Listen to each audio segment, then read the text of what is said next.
Verdade, mentira, culpado, inocente. Muitas histórias têm dois lados diferentes, completamente opostos. Algumas histórias têm esses lados tão próximos que se torna impossível saber qual que é o lado certo. Lizzie Andrew Borden passou pela justiça dos homens no século XIX e foi considerada inocente. Ela se livrou da prisão, mas nunca se livrou da dúvida. A sociedade norte-americana nunca perdoou e esqueceu completamente o nome dela ou a história dela. 130 anos depois do crime, ninguém pode bater o martelo e dizer o que realmente aconteceu naquele dia. Esse é um caso diferente, um caso com dois lados, e é você que vai decidir no que você vai acreditar. Esse é o caso real de Lizzie Borden. Yesterday in Old Fall River, Mr. Andrew Borden died, and he got his daughter Lizzie on a charge of homicide.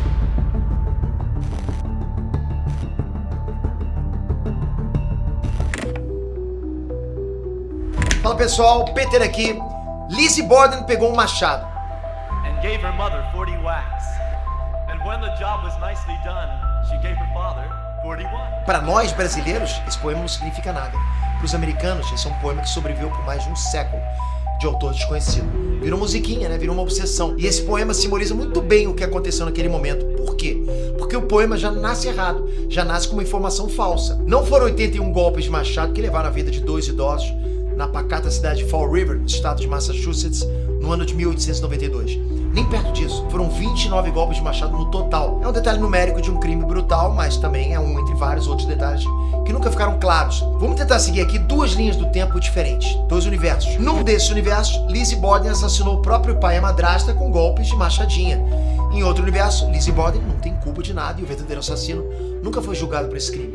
E aí eu pergunto pra você, em qual universo a gente está vivendo? A gente vai falar sobre isso agora e eu queria convidar vocês a se inscreverem nesse canal, que ainda é um projeto recente. Os vídeos dão muito trabalho, são web documentários de casos reais, mais diferentes casos reais que vocês conhecem por aí, que vocês assistem por aí. Esse aqui tem uma proposta diferente. A gente traz casos reais na perspectiva de pessoas. A gente quer que vocês entrem na perspectiva de pessoas, ou seja, é totalmente diferente. A gente nunca viu isso nada igual em nenhum lugar do mundo. É isso que a gente quer trazer para vocês com muito estudo, muita biografia, com muita pesquisa. Então por isso eu peço a sua inscrição e peço pra você maratonar os vídeos que a gente já tem. São poucos e eu tenho certeza que você vai gostar bastante do que você vai ver. Se você gostar, se inscreve no canal. E muito obrigado por essa força.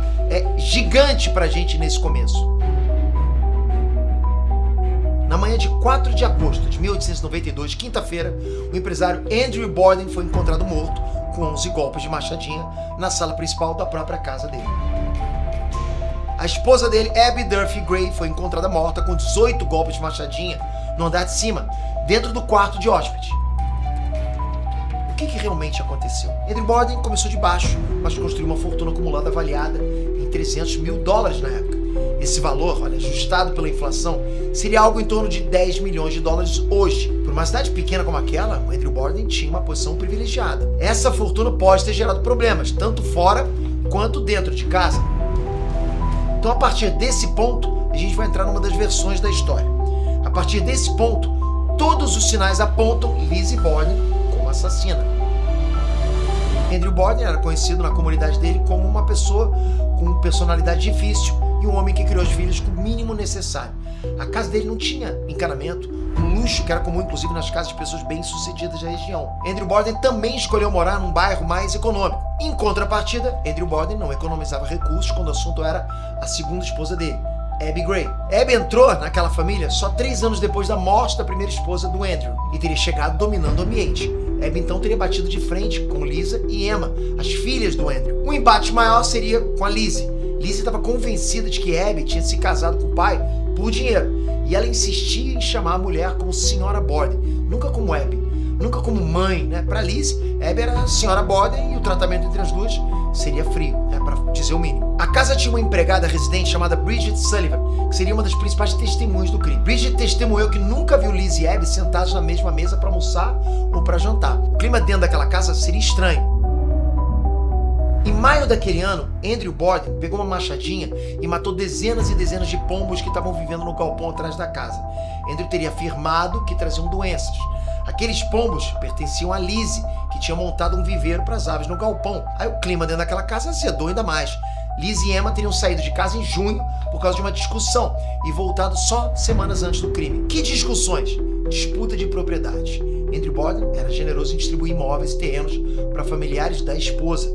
As filhas exigiram e conseguiram a posse da casa onde a família tinha morado antes, né? Até a morte da mãe. O clima na residência atual dos Borden era de desconfiança e cobiça. É nesse contexto que Andrew Borden recebe a visita de John Morse na véspera do assassinato. John Morse era irmão da falecida primeira esposa do Andrew. Ele era o tio materno da Lizzie. John estava ali para discutir justamente o destino dos negócios da família. John Morse ficou no quarto de hóspede e foi embora no dia seguinte, literalmente 1 hora antes dos crimes acontecerem.